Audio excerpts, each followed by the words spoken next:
El boxeo tiene memoria, pero también tiene cicatrices, y hay noches que no se olvidan. Noches en las que un solo combate puede romper carreras, reputaciones y silencios. Porque el cuadrilátero no perdona, expone. Y cuando la realidad golpea con guantes, lo hace sin poesía. No importa el hype, la estadística o el récord invicto. Cuando suena la campana, lo único que habla es el puño. Esta recopilación no busca glorificar la violencia gratuita. Busca recordar lo que pasa cuando el talento mexicano, puro, sin adornos, se cruza con la soberbia de quienes pensaban que podían caminar sobre el fuego sin quemarse. Son peleas donde la técnica se volvió castigo, donde el corazón azteca no solo resistió, sino que enseñó, y donde cada golpe dejó una marca, no solo en el cuerpo, sino en la historia. Antes de comenzar, comenta cuál de estos castigos recuerdas más y cuál crees que fue la humillación más cruel. ¿Cuál te sorprendió? ¿Cuál festejaste? Suscríbete a Boxeo de Oro, donde las palizas no se narran, se reviven puño a puño, memoria a memoria. Desde el primer segundo esto no fue una pelea, fue una ejecución. Pero para entender la magnitud de lo que ocurrió esa noche en Houston, hay que retroceder un poco. James Kirkland llegaba con un aura temible. Era conocido por su estilo kamikaze, por su brutalidad sin filtros, por su capacidad para convertir cualquier combate en una guerra sin cuartel. Con un récord de 32 victorias y 28 knockouts, su reputación como destructor era legítima. Aunque venía de un tiempo inactivo, aún se hablaba de él como una amenaza real.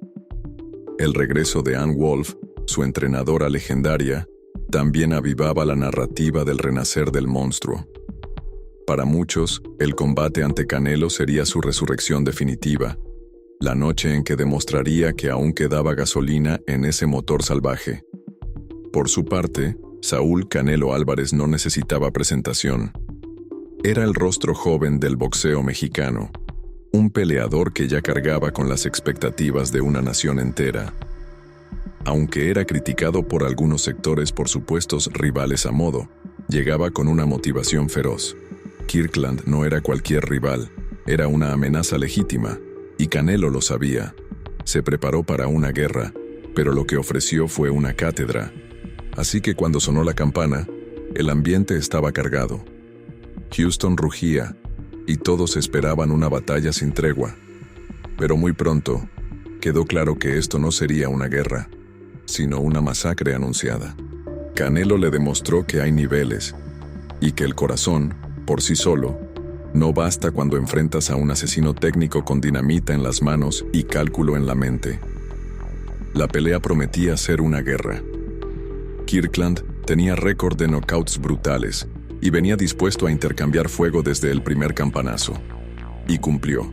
Salió como un toro desbocado, lanzando golpes como si el ring se le estuviera quemando bajo los pies.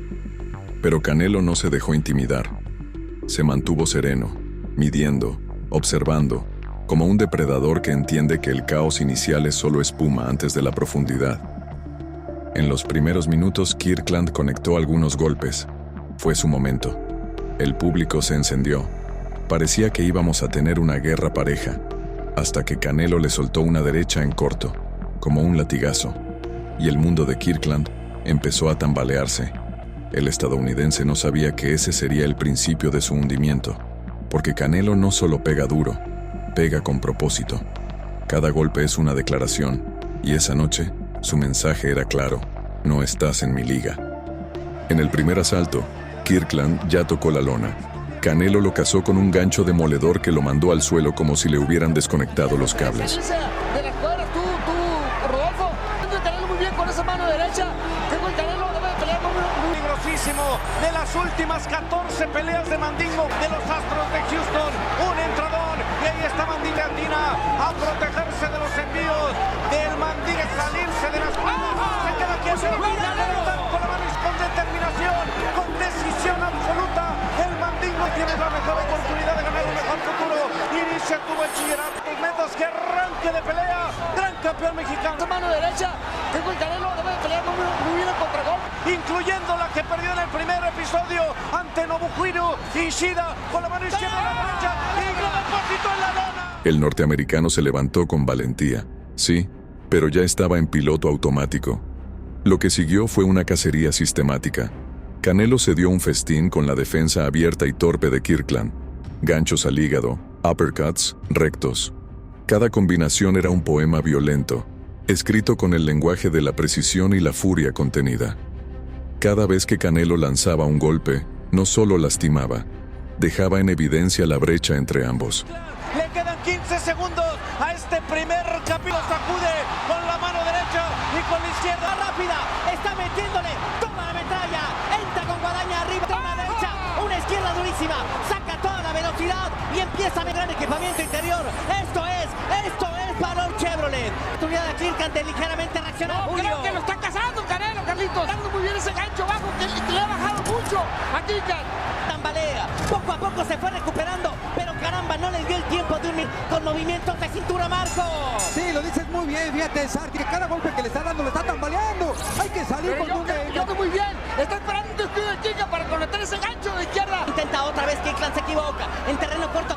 Ahí están, últimos instantes.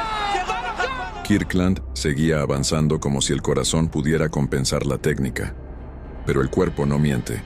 Su guardia empezaba a abrirse, su ritmo se volvía errático, y su mirada buscaba respuestas donde ya no las había. El segundo asalto fue una tortura. Kirkland, con su estilo frontal, insistía en caminar hacia el fuego, pero sus piernas eran de papel. Canelo lo esperaba como quien ya conoce el final del cuento. Lo contraatacaba con precisión y el castigo se acumulaba como un veredicto inevitable. Cada impacto del mexicano retumbaba. No eran solo golpes, eran advertencias, sentencias, recordatorios de que en ese cuadrilátero solo uno estaba realmente en control. Conectar ese gancho de izquierda arriba o esa. Crecer también con movimientos. Intenta otra vez Kirkland se equivoca por los golpes que tiene el Canelo y sobre todo con la derecha. Ataca bien el Canelo con dos golpes. Lo tiene que quitar de esa zona. Ahora lo hizo con izquierda. Debe de tener cuidado. Canelo termina. Una pelea bárbara, no pueden seguir mucho tiempo. Entra, señores, el Canelo tambalea otra vez Kirkland. Te lo conmueve con cada golpe el Canelo. Camina hacia atrás, dijera, no quedarse parado en mi punto de vista. Necesita entramparlo en Julio. Sí, Carlitos, pero creo que Canelo está haciendo bien peleando ahí, Carlitos. Con mano izquierda abajo o cacharlo arriba con un gancho o la derecha. Episodio. Después de ese momento decidió apretar y reaccionar. Apenas pasa zumbando. Últimos segundos de este episodio. Entra otra vez arriba, falla en dos ocasiones. Canelo, hay tiro. En donde Julio. Kirkland seguía respirando, pero ya no estaba compitiendo, estaba sobreviviendo. Y entonces llegó el tercero. Uno de los knockouts más espectaculares de la carrera de Canelo. Un contraataque perfecto, en plena ofensiva de Kirkland. El mexicano retrocedió 2 pasos, midió el momento exacto y soltó una derecha que apagó las luces del texano. El cuerpo de Kirkland cayó al suelo como si le hubieran desconectado el alma. Castigando abajo y arriba. Canelo toma Julio César Chávez.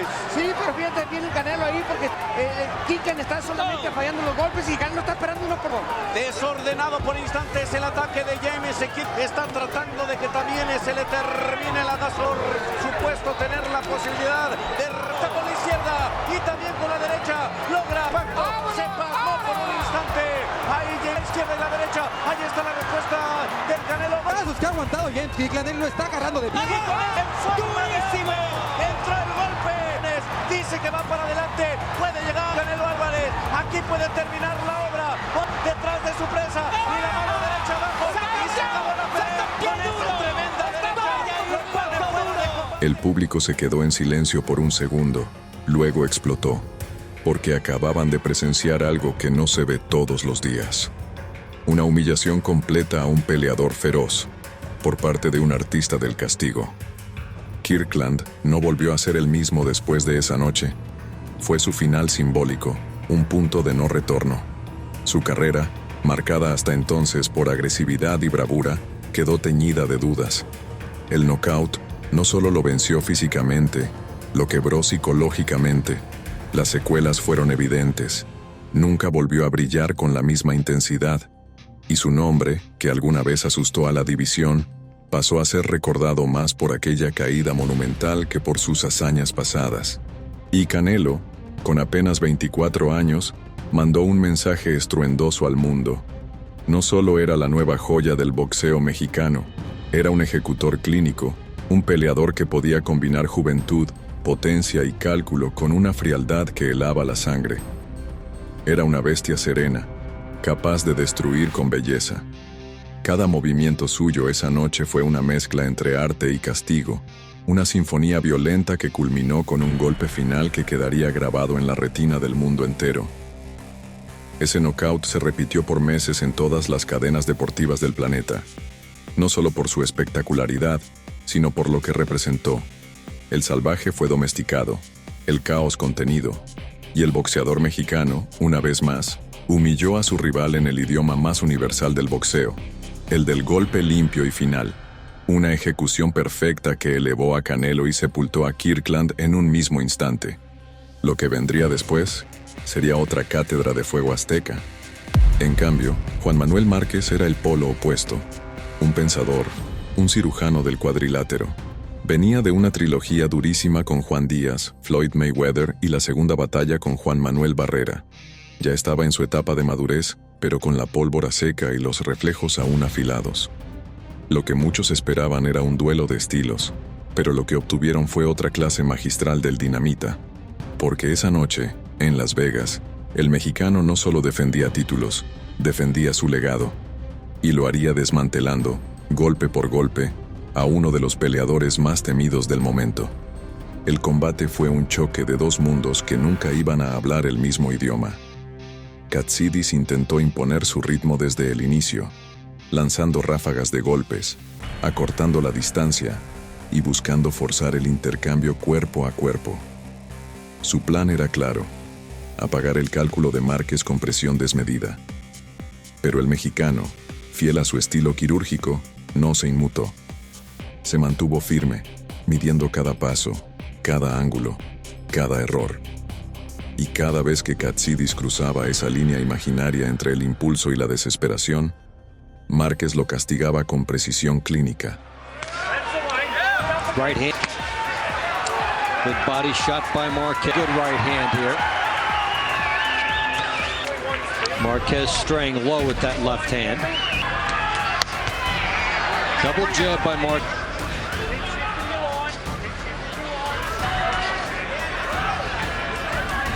Marquez. Katsidis in a bit of a shell so far. His right hand kind of eating him up in the early going here. Looked very comfortable here.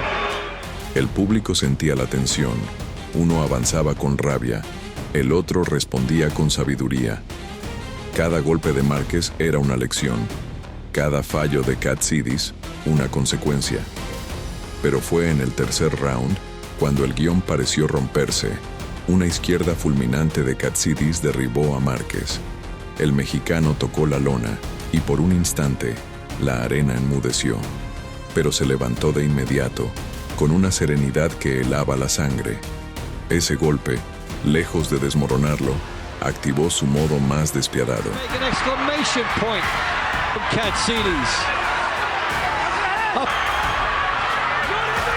This is a terrific brawl.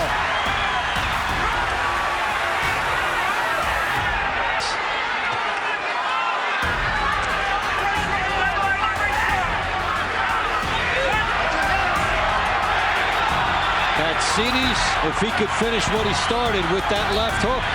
Kez.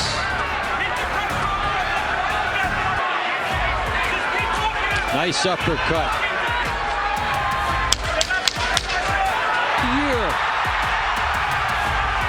Del cuarto en adelante, Márquez ejecutó una sinfonía violenta.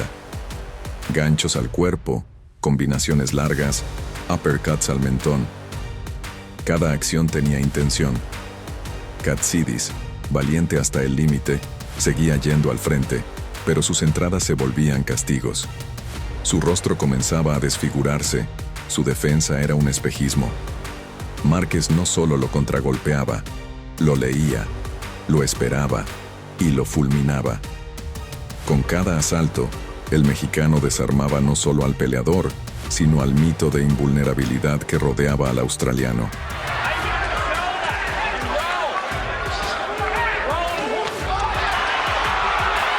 Well, he is going to work. Mobility against Diaz with cuts, slashing jabs from Katsidis. Cuts from these guys.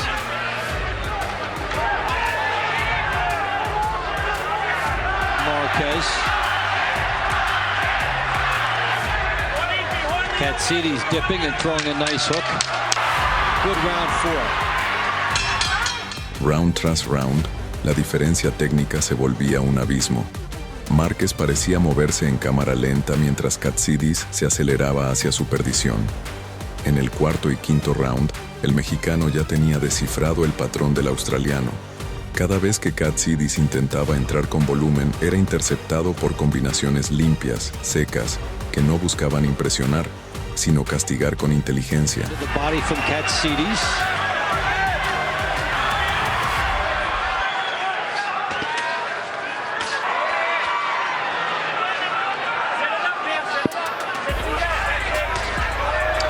Left hook from Katsidis.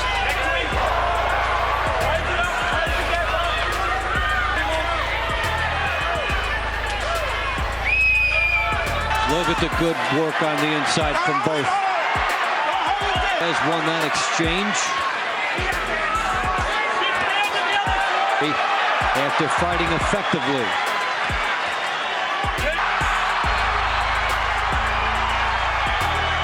Para el sexto, el rostro de Katsidis comenzaba a hincharse y su ofensiva se volvía menos coordinada. Márquez empezaba a dominar el ritmo del combate, dictando el compás como un director de orquesta cruel. And we see is a pleasing style to watch. Now here he's trying to, by doing it this way, he's trying to smother Marquez. Good technique on the inside work. You just get the sense.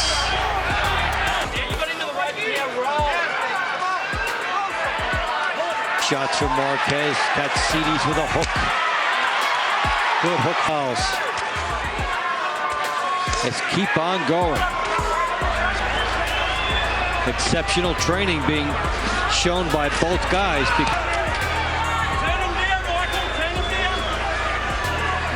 Uppercuts from Katsidis.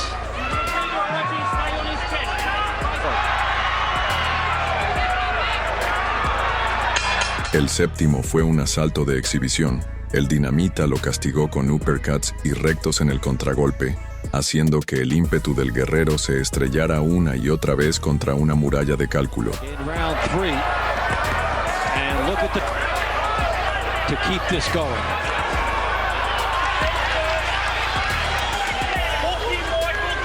Right to jab. I'll meet you on the inside.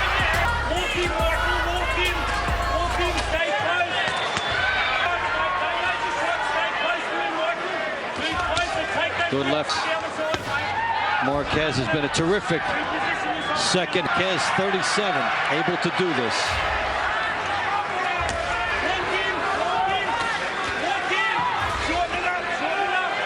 Good body shot from Katsidis. When you take a look at the numbers after this fight, just the volume, and two, which is not really indicated, 35 punches landed each in this round. En el octavo, Katsidis aún tenía corazón, pero sus piernas ya no respondían con la misma certeza. Su respiración era pesada, su guardia se abría más de lo necesario, y sus ataques se volvían predecibles. If it can continue, these guys averaging about 70 punches around thrown. And then you put on top of that the fact that these have been hard strikes to the body.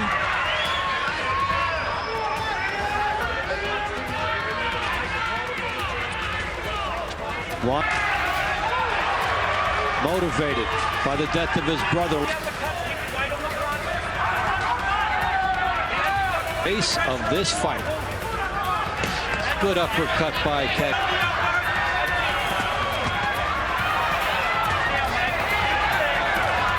Keeping it going.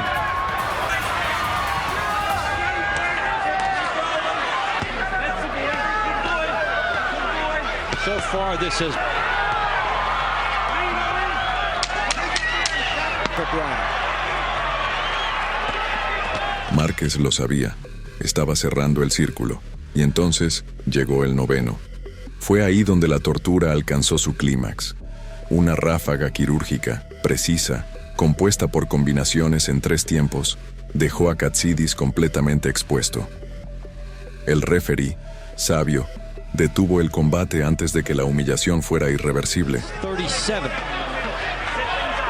Katsidis. Oh, what body shot by Marquez. And he is really hurting Katsidis in this round.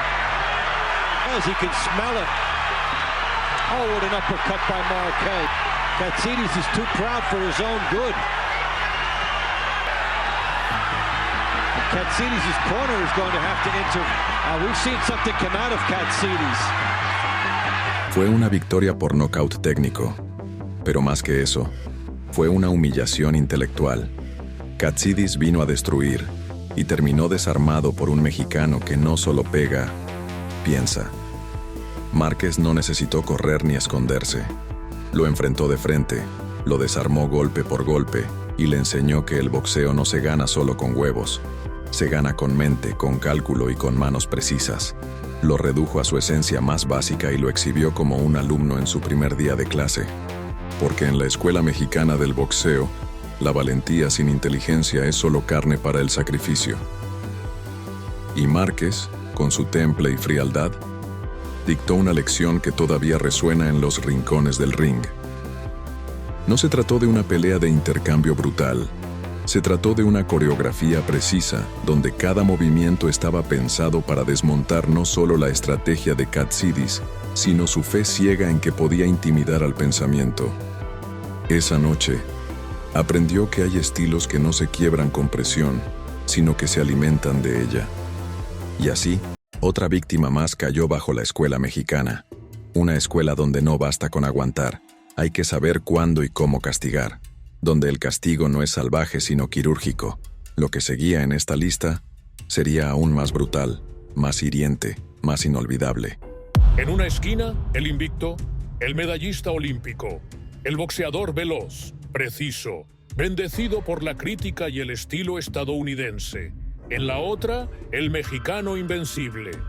Julio César Chávez llegaba con 68 victorias, 0 derrotas y un aura que ya rozaba lo místico. Esta no era solo una pelea por unificación de títulos, era una pelea por respeto, por legado, por historia. Meldrick Taylor era el prototipo de lo que muchos creían que podía superar al estilo mexicano. Un peleador escurridizo, rápido, con reflejos felinos y gran volumen de golpeo. Durante los primeros rounds, Taylor lucía como la respuesta.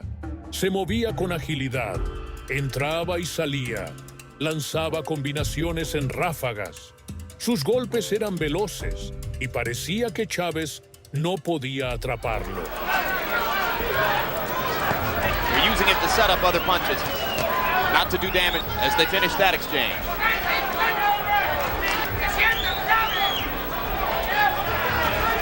Much. He's trying to see what Taylor has to offer. And then hand speed to land a little bit more frequently. One subtlety, open inside and find targets amid heavy infighting. Gets inside, throws combinations, and steps back out. That's what he needs to do. So far, Chavez does not see probably something that is just constitutionally difficult for him to do.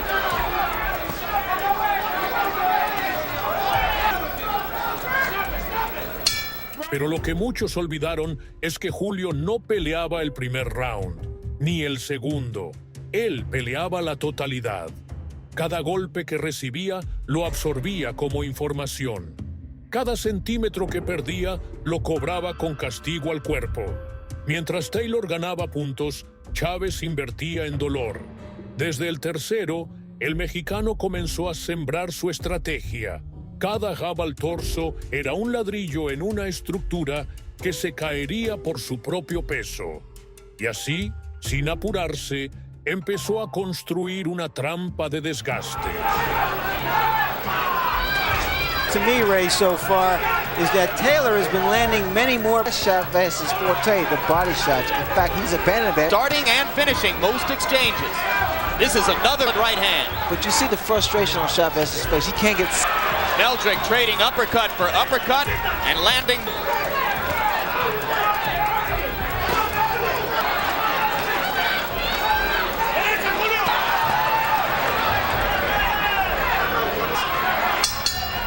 A solid right hand. En el cuarto y quinto, Taylor seguía luciendo veloz, pero ya se notaba que sus piernas comenzaban a ceder mínimamente. Su movilidad era buena, sí, pero ya no escapaba con la misma soltura. Mientras tanto, Chávez seguía caminando hacia él con la misma expresión estoica, cerrando ángulos, lanzando golpes que no buscaban el aplauso, sino el desgaste progresivo. Taylor off to make punching room. Taylor throwing punch after punch. Chavez appears to be looking for one particular punch. At least partially, is that it's hard to play offense when you're playing defense. What he wants to do is block the shot. And in doing so, he doesn't retaliate. Jim, this kind of fight, this inside fight, it wears a fighter down. And again, he'll do better by getting his punches in and then backing away. Is he very, very comfortable in there? But he's doing a tremendous job, too. It's better for him to be on the outside, Larry, to get that breather. With a bristling uppercut. And another flurry for Meldrick Taylor. Chávez boring in with the left and right, and Taylor... En el sexto, el combate se volvió más sucio. Taylor comenzó a sostener más. Ya no estaba cómodo. Chávez lo presionaba con ganchos al hígado, con rectos al pecho, con una presencia que asfixiaba. En el séptimo y octavo, el rostro del estadounidense comenzó a mostrar las huellas. Inflamaciones bajo los ojos, la boca abierta intentando oxigenar y la guardia bajando poco a poco. Flurries furiously backwards. Not very often. This is a whole new experience for Julio. And Chavez does not fight this. This is not his fight. Which left by Chavez, and more blood comes out of Taylor's mouth. Taylor begins to flurry with the left again.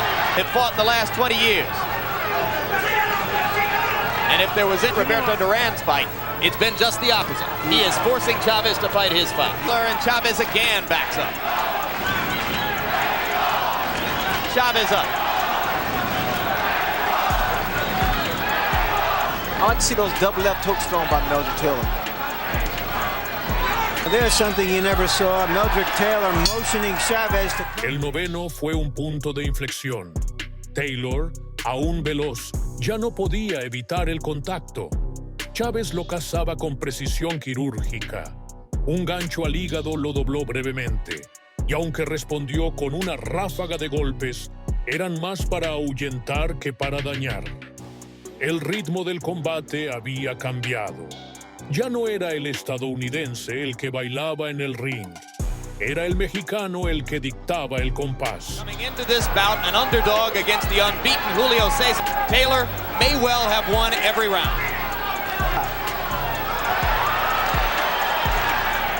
And superior strategy. I've seen more body shots thrown by Taylor than I have by Chavez. Hook inside, Ray. It's a credit to Chavez's.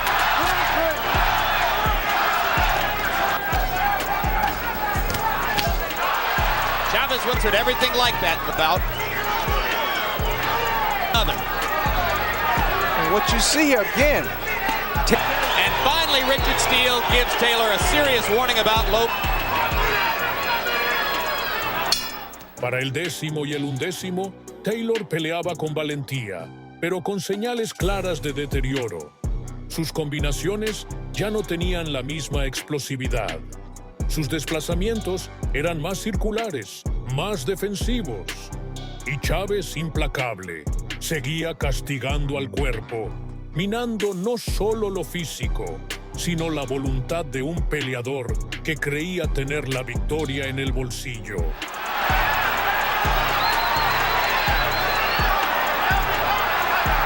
Remember Joe Frazier?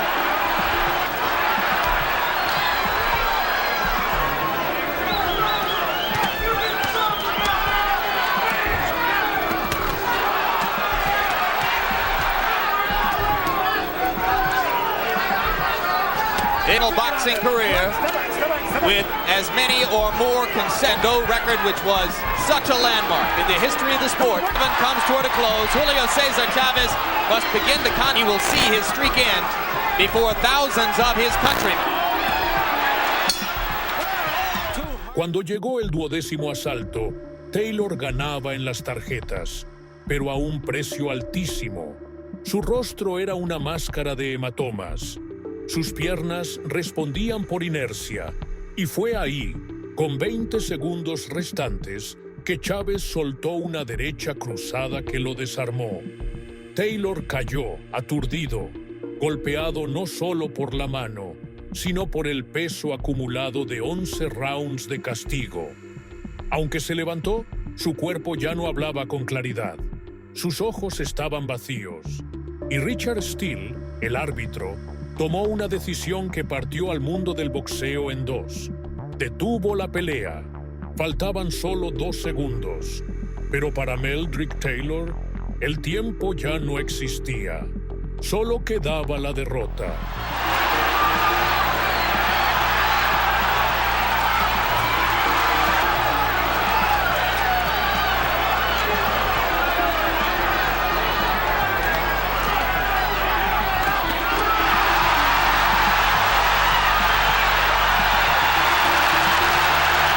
El público quedó en shock. Chávez no solo había ganado, había desmantelado a una máquina veloz, inteligente, técnica. Lo hizo con presión, con paciencia y con castigo. Un castigo que no fue instantáneo, sino quirúrgico, mental, acumulativo. Taylor no volvió a ser el mismo, porque hay golpes que no se sienten hasta que el alma los procesa. A solo segundos del final, Chávez conectó una derecha brutal que sacudió el alma de Taylor. Lo envió a la lona, roto, aturdido, y aunque logró ponerse de pie, no respondió con claridad. El árbitro Richard Steele miró sus ojos y detuvo la pelea. Faltaban 2 segundos, 2. Pero el castigo había sido suficiente para convertir una victoria en derrota. Una humillación devastadora. Taylor no volvió a ser el mismo. Esa noche, frente al mundo, el estilo mexicano no solo ganó, sobrevivió, castigó y humilló. Porque no hay derrota más cruel que creer que lo tienes todo ganado y que un gancho al hígado te despierte del sueño con la realidad más dura. Fue una lección sin palabras. Un recordatorio de que en el boxeo, como en la vida, no se trata de cómo comienzas, sino de cómo terminas. Y si lo de Chávez fue un arte de destrucción metódica, lo que venía a continuación tenía otro aroma, el del escándalo, la sorpresa, el colapso de un plan millonario. Porque a veces, un reemplazo de última hora puede reescribir toda una narrativa. Con solo un par de puños encendidos de hambre y coraje. En el boxeo japonés, Shinsuke Yamanaka era una figura casi sagrada. Campeón invicto, zurdo estilista, preciso como un bisturí y dueño de una pegada temida en la división gallo. En su país, lo llamaban el dios del zurdo, no solo por sus 12 defensas exitosas del título mundial del CMB, sino por la manera en que parecía flotar en el ring. Sus movimientos eran elegantes, su técnica refinada, y su capacidad para controlar las peleas con distancia y precisión lo convertían en uno de los campeones más respetados y temidos del planeta. La prensa japonesa lo trataba como a un tesoro nacional. Era más que un boxeador, era un símbolo de disciplina, de constancia y de supremacía en una división donde el margen de error es mínimo. A ese escenario viajó sin miedo ni ceremonia un joven mexicano llamado Luis Neri. Apenas tenía 22 años, con una mirada feroz, una sonrisa de barrio y una reputación creciente en el circuito latinoamericano. Lo apodaban Pantera, y no solo por sus reflejos felinos, sino por el estilo salvaje y frontal con el que cazaba a sus oponentes. Su récord también era invicto, pero sus nombres previos no pesaban como los del japonés. Aún así, Neri no viajó hasta Kioto a admirar la tradición, sino a romperla. Él no veía a Yamanaka como un dios, sino como un objetivo. No le interesaban los elogios ni el respeto. Quería el título, la gloria y, sobre todo, el momento. Sabía que esa noche, en un país donde los silencios pesan más que los aplausos, podía escribir su nombre en letras de estruendo. Desde el primer campanazo, Neri rompió el protocolo. No hubo round de estudio ni respeto al campeón en casa. Mientras Yamanaka intentaba imponer su ritmo con el jab zurdo, el mexicano lo interrumpía con agresividad pura. Presión desde el primer segundo, cortando el ring, desplazándose en diagonal para no ser blanco fijo, y soltando combinaciones desde ángulos impredecibles. En ese primer asalto, Neri conectó varias manos que avisaron que no era un retador común. El público japonés, normalmente silencioso, murmuraba con incomodidad. El respeto comenzaba a volverse preocupación. Estar marcando con la mano derecha para tratar de abrir brecha, estudiándolo, midiendo al adversario que tiene. Rounds, combinaciones que traten de decantar la puntuación de los señores. Es capaz de retroceder sin paso atrás. Hoy no hay victoria, señores. Hay que... 1-2 llegó a destino final. Me parece de lo más sobresaliente en este primer. Logró encontrar a Shinsuke Yamanaka. Cuidado, me preocupa esa mano izquierda de conectar. Ese Yamanaka sabe que lo prendieron. Ahora Luis Pantera Neri. Estamos en el primer capítulo. Directa campeonato mundial de peso gallo. Aquí el peleador mexicano. Últimos segundos. Va a terminar el primer capítulo. En el segundo asalto, Neri encontró oro. Un gancho de izquierda directo al mentón hizo que Yamanaka se tambaleara. Fue un golpe seco, corto, con potencia brutal. Aunque el campeón se mantuvo en pie, ya no tenía la misma confianza en la distancia. Neri lo olió, aceleró el paso. En el cierre del round, lo arrinconó con un vendaval de ganchos al cuerpo y al rostro que desestabilizaron la guardia del japonés. La campana lo salvó, pero el equilibrio de la pelea ya se había inclinado. Una derecha, atención, la derecha de Yamanaka es peligrosa. Aprovechable el trabajo de Neri porque está con muchísimo cuidado como debe ser y intentar de no perder el capítulo. Una combinación de counter que le adivina justamente sin su velocidad característica. Meterle tantito acelerador como ahora lo hace. Entra, señor. Entró también la izquierda. Se la comió el Panterita. Retrocedió. Por el mexicano parecen buenas noticias en este... Ligeramente el tono, diciendo cuidado con la cabeza. Atacó perfecto abajo, dándole en Yamanaka. Un segundo episodio, señores, que se pone sabroso, que se pone duro, que se pone delicioso. La puerta, Luis Neri, y allí es donde empieza a trabajar. Un poco en el son semilento, pero picada este episodio. Entra Luis Panteri, vuelve a entrar con la izquierda. El tercer round fue el intento desesperado de Yamanaka por recuperar control. Soltó su izquierda recta con velocidad, buscando mantener a Neri alejado. Pero el mexicano esquivaba, cerraba espacios y devolvía el doble de castigo. Un uppercut en corto hizo crujir la cabeza del campeón hacia atrás. El plan de Neri era claro: presionar hasta romper. Nunca es un flanco fijo. Luis Pantera Neri no se queda quieto. Dime la mano. Ahí llegó la mano izquierda de Shinsuke Yamanaka. Precisamente en esa mano izquierda es peligrosísima del peleador japonés. Concentración absoluta. Esos volados de Luis Pantera Neri, así que mucho cuidado. Y también cuidado con las... Se queda poquito más de un minuto a este tercer capítulo. Baja el ritmo, sencilla y adecuada el peleador japonés, la mano. Salió de concentración posiblemente por el gol. Y qué calendario el que tenemos a través de Box Azteca, la casa del boxeo, el próximo 26. Anima aquí Luis Pantera Neri. Va tras su adversario, suelta la combinación, pone Pantera Neri, va para adelante, conecta arriba y abajo, buscando el cierre, se anima, golpe, el contragolpe de Shinsuke Yamanaka puede ser letal, es un contragolpe, Shinsuke Yamanaka, se fajan en furioso intercambio de golpes. El cuarto fue una tormenta. Nery lanzó más de 60 golpes en menos de un minuto, muchos de ellos con potencia, buscando el derrumbe. Y entonces llegó el caos. Un gancho al rostro mandó a Yamanaka al suelo. Se levantó. Cayó otra vez con un upper. Volvió a incorporarse, pero las piernas ya no estaban. El árbitro lo miró, dudó y lo dejó seguir. Craso error. En menos de 30 segundos, 2 caídas más. Una por acumulación, otra por descontrol físico. Yamanaka ya no se defendía, solo sobrevivía. El árbitro detuvo el combate con justicia. Nery lo había hecho.